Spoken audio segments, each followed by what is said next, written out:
দেখো বন্ধুরা, কত কচি কচি নাজনার ডাঁটা আমাদের গাছ আছে। তা এত পরিমাণে ডাঁটা ধরেছে যে ডাল আর ভার সইতে পারল না। একটুখানি যেই ঝড় হয়েছে আর পুরো ডালটা ভেঙে গিয়েছে। প্রচুর প্রচুর ডাঁটা হয়েছিল, প্রায় এইরকম ডাঁটায় 7 থেকে 8 কেজি ডাঁটা হয়েছিল। তা ছাড়িয়ে নিয়ে এসে আশেপাশের বাড়িতে দিয়ে দিলাম, আর কিছু আত্মীয় স্বজনকে দিলাম, আর কিছু সংরক্ষণ করে রেখেছি ফ্রিজে। আর এই যে একদম কচি যে ডাঁটাগুলো, সেগুলো আজকে কী দিয়ে রান্না করব ভেবে পাচ্ছি না। বাজারে যাও তো, আজকে একটু বড় দেখে বাটা মাছ নিয়ে এসো। আজকে বাটা মাছ দিয়ে পাতলা ঝোল করব এই নাজনের ডাঁটা দিয়ে। আমি ততক্ষণে ডাঁটাটা কেটে ফেলি, তুমি মাছ নিয়ে এসো।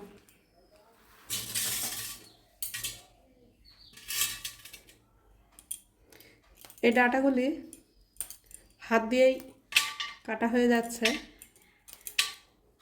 এতটাই কচি আছে। বন্ধুরা, আজ তোমাদের দেখাবো যে কাঁচা লঙ্কা চেরা দিয়ে পাতলা মাছের ঝোল কতটা টেস্টি হয়। তোমরা দেখতে থাকো আমি কিভাবে রান্না করি। আমার ডাঁটা কাটা হয়ে গেছে। ও, তুমি চলে এসছো? দেখি কি মাছ এনেছো।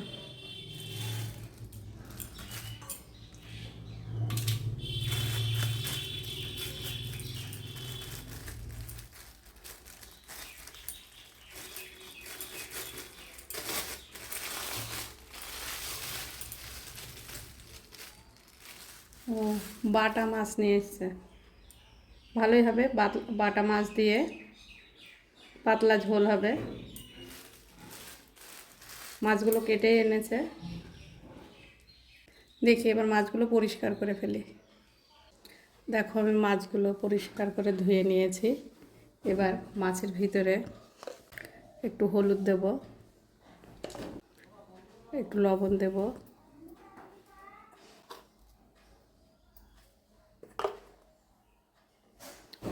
দিয়ে মাছগুলো একটু মাখিয়ে নেব। লবণ হলুদটা ভালো করে মাখিয়ে নেব। মাখানো হয়ে গিয়েছে। একটা আলু দেব মাছের ভিতরে, আলু না দিলে ভালো লাগে না।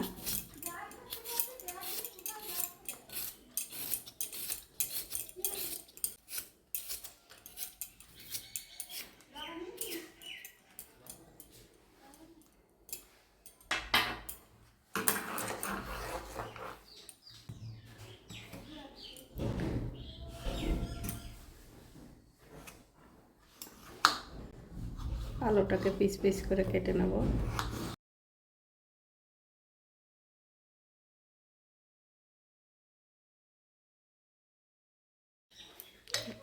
এই যে কাঁচা লঙ্কাগুলি দেবো, এই কাঁচা লঙ্কাগুলি চিড়ে নেব।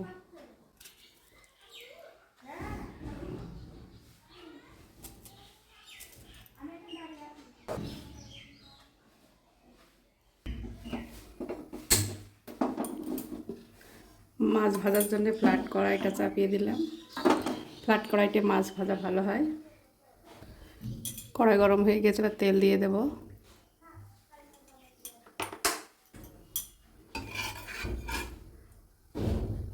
তেল গরম হয়ে গেছে, এবার মাছগুলি দিয়ে দেব।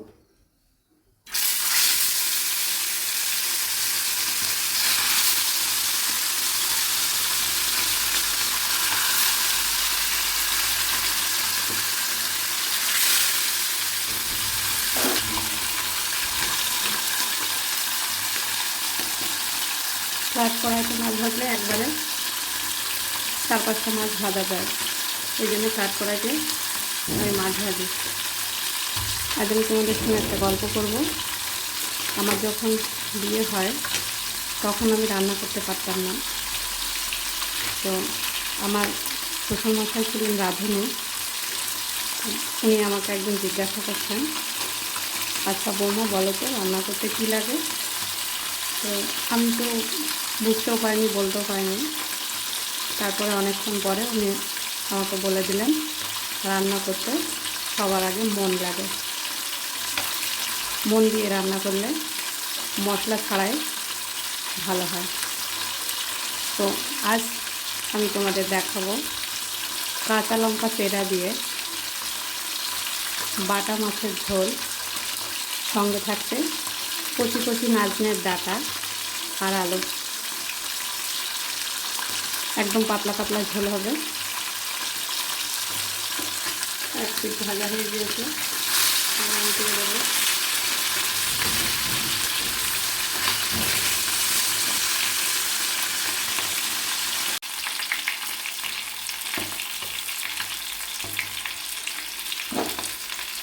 মাছগুলো ভাজা হয়ে গিয়েছে, এবার তুলে নেব।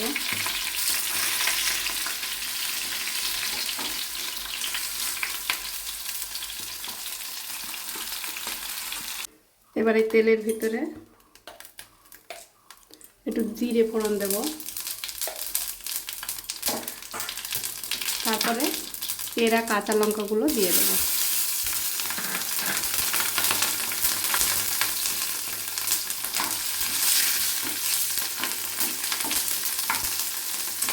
দেখো লঙ্কাগুলো একটু ভাজা ভাজা হয়ে গিয়েছে। এবার কেটে রাখা আলুগুলো দিয়ে দেব। একটু হলুদ, একটু লবণ দিয়ে এবার আলুগুলোকে সুন্দর করে ভাজতে হবে।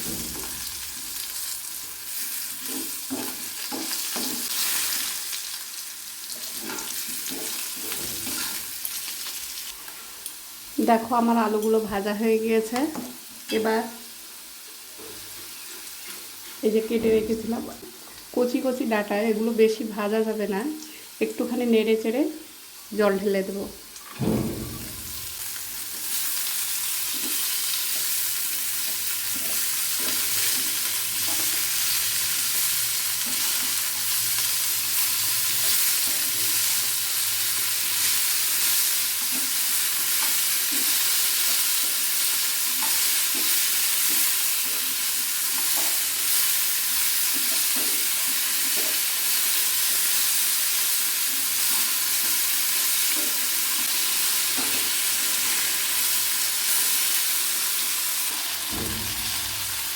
এবারে জল দিয়ে দেবো।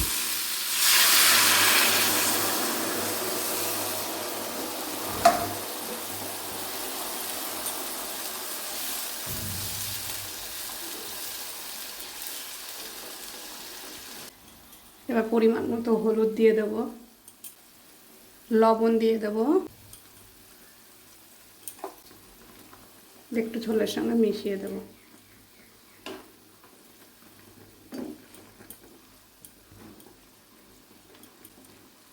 এবারে 10 মিনিট ফুটতে থাকুক।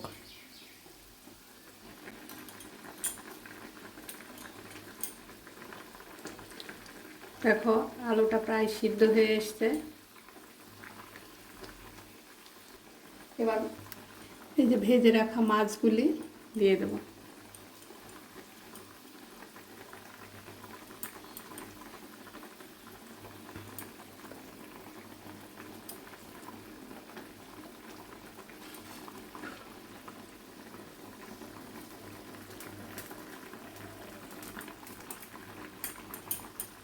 মাছগুলি দিয়ে একটু ফোটাতে হবে, কারণ মাছের যে টেস্টটা সেটা ঝোলের ভিতরে না গেলে মাছের ঝোলের টেস্ট আসবে না।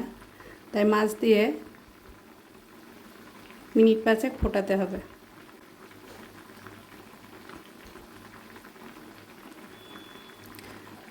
ও তোমাদের আরেকটা কথা বলছিলাম, তখন আমার শ্বশুরমশাই কী বলেছিলেন।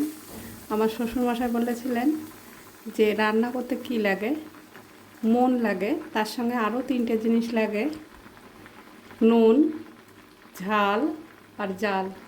এই 3টে যদি সমান তাকে থাকে তাহলে মশলার তেমন কোনো প্রয়োজন হয় না, এমনিতেই রান্না টেস্টি হয়। দেখো আমি সামান্য একটু জিরের গুঁড়ো দিচ্ছি, আর কিন্তু কোনো কিছু দিইনি এই মাছের ঝোলে।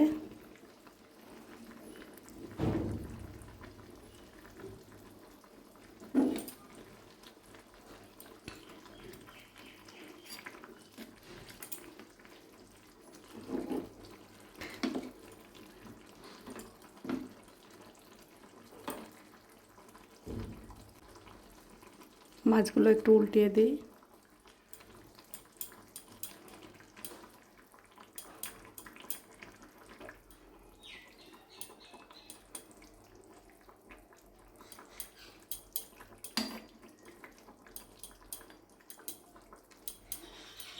তারপর থেকে চেষ্টা করি যে ঠিকঠাকভাবে রান্না করার।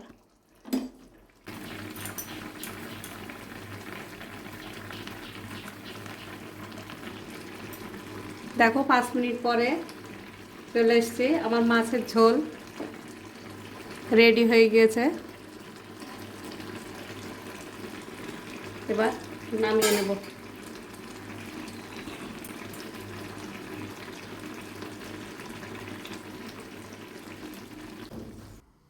মাছের ঝোলটা এবার নামিয়ে নিচ্ছি। অঞ্জন, কাঁচা লঙ্কা চেরা দিয়ে পাতলা মাছের ঝোল খেয়ে দেখ, দেখে বল কেমন হয়েছে। আমার তো মনে হচ্ছে দেখে খুব সুন্দরই লাগছে। এবার দেখি খেয়ে তারপরে বলছি তোমাকে।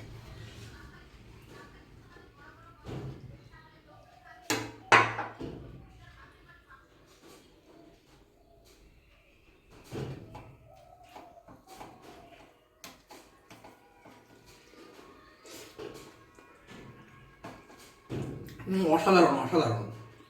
এইরকম যদি মাছের ঝোল ডাটা দিয়ে হয়, অসাধারণ। হেলথের কোনো ইস্যু হবে না, একদম গরমের দিনে সুস্বাস্থ্য খাবার এক কথায়।